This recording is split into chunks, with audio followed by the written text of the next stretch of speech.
I am Batman. I mean, Average Sniper. What's up, everybody? Average Sniper here, and we have a huge update for the PUBG test server on Xbox. I'm going to go ahead and put the link to the official update notes in the video description so you can go there and read them if you would prefer that over watching the video. And throughout the course of this video, I will briefly go over all the updates in the test server. Alright, so for anybody that doesn't know, the test server is free to download for anyone that owns PUBG Xbox. You can download it right on the Xbox store.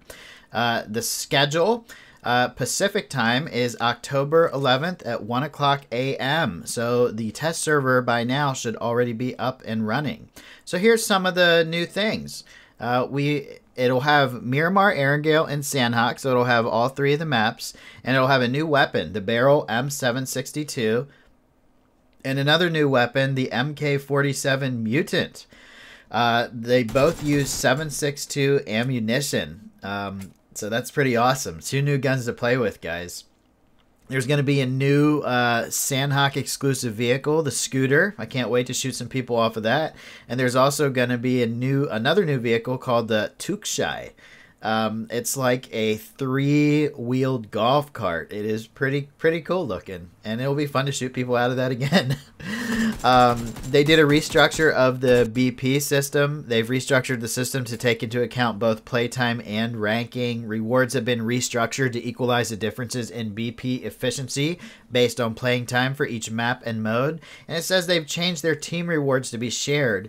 You will no longer receive 4 times the BP because you were playing alone in a squad game. Under gameplay, they added third-person aim camera position to options. You can reset to right shoulder or reset to left shoulder.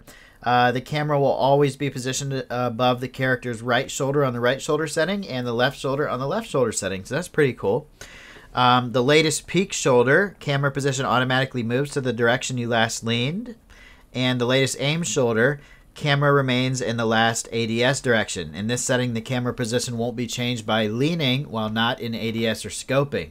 That was kind of confusing. I'm going to have to go in there and test that one out. I don't really aim in third person anymore, though. I've switched to type B, so I don't think this is really going to affect me at all. For everybody that aims in first person, I don't think you have to worry about this. Under gameplay, they added a new attachment, the laser sight. Bullet spread is reduced when hip firing and soft aiming. The laser sight fits on weapons with a lower rail slot available, taking up the grip slot. They added an improved marker/ping system, which was first introduced for testing on the August 1st test server update. And using the R button, you can create a marker where you are aiming on the compass at the top of the screen. Not visible in the world. All team members can see this marker on the compass. After setting the marker, there is a 2-second cooldown before you can mark again. The marker on the compass will automatically disappear after 5 seconds. When the ping markers overlap, the closest located marker will be shown on top. And then they increase maximum sensitivity from 10 to 20. That's going to be very interesting, having that higher sensitivity. Added a key guide to the loading screen tips, it says. That's cool. Improve the design of map markers. Under reporting, you can now report a player for teaming, gameplay interference, or verbal abuse. And this can be done after the match is over. Under performance, they optimized garbage collection, which is faster rate of making the used memory to be reusable. That'll probably help with game crashes. They improved performance by adjusting on-hit effects for various materials. They improved server and client performance by optimizing the inner composition of the plane. And they increased the quality of optimization to reduce desync. Okay. Oh my god, there's so many bug fixes. So everything I'm about to read now is an issue they say they fixed. Where tooltips for the stun grenade did not accurately reflect its in-game effects, where characters were seen moving fast while prone when moving on slopes a certain way, where item mesh is sometimes difficult to distinguish from the floor in the police station in El Azahar in Miramar, where a dead player's loot box is sometimes buried in certain locations in Miramar. That was annoying. Where characters can sometimes get stuck between the wall and vehicle while leaving the passenger seat when the vehicle is touching a wall. That can kill you. where in some situations in first person, players could see through walls. That's a pretty big bug. Where the sawed-off wasn't listed in the attachable weapon list tooltip of the shotgun choke. Where sometimes players would not get transferred to the starting plane and instead start the match from the initial spawn location. That's never happened to me.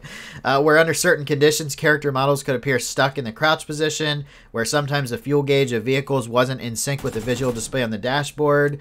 Where in rare instances, players could be teleported to an extremely different location while on Sinnoh. That's happened to me before.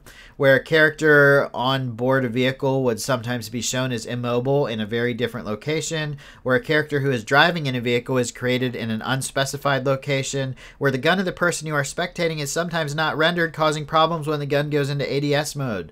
This is a lot of bug fixes, guys. Probably the most bug fixes I've ever seen in one update. And I'm still going. We're about halfway down the list. Where weapons are sometimes shown in locations different from where the character is holding them. I hate that. Makes it look like they're not aiming at you when they are. Where approaching a window with glass and throwing a throwable could sometimes cause the camera to temporarily zoom in and out. That's happened to me before. Where approaching a corpse while lying down could sometimes cause the camera to zoom in. Where sometimes a character standing at the very edge of the sea on Sinnoh would be shown as falling out of the sky. I've seen that one before. Where the blue zone UI timer occasionally decreases by 2 seconds. Where an underwater character is able to move to land because the terrain is shown as stuttering. Where colliding with an object while driving in a UAZ deals comparatively more damage than other vehicles. That was annoying. I remember that. Where the firing mode of a gun that has been dropped and picked up again is reset to default settings. Where the vaulting action was not working properly with certain building windows in Sinnoh. Where an after image sometimes remains on other players' screens when repeatedly arming/unarming. Where the AR compensator on the SLR was not reducing horizontal recoil. Oh, wow. Where a character cannot peek while over a gas can. Where frame rate drop occurred when the weather was rainy and the character was swimming in the water when the perspective changed from under to above water. That's pretty specific. Where the HP gauge was displayed red in certain conditions. Where grenade impact sounds were not played when interacting with certain surfaces on Sinnoh. Where in some specific situations there was less weapon recoil than intended. Where after exiting the game while armed, the character model would appear to shake.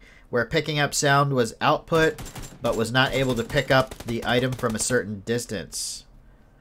That's weird. Fix the issue where picking up sound was output, but was not able to pick up the item from... Oh, I get it. So it makes it sound like you picked something up, but it didn't really pick it up. I've never had that happen to me before. Maybe I haven't, just don't know. Last one. Fix an issue where the exact direction of other players' footstep sound was hard to comprehend. We hope everyone can jump into the PTS to help test out the new content. And then they say, as always, be sure to provide your feedback on our channels. So make sure you guys provide feedback not only through this video in the comment section, but also through the official PUBG forum, which there will be a link in the description for. I hope you guys enjoy the new test server, and I hope we find tons more bugs to fix. All right, guys, I'll see you on the next video. Thanks for watching. Later.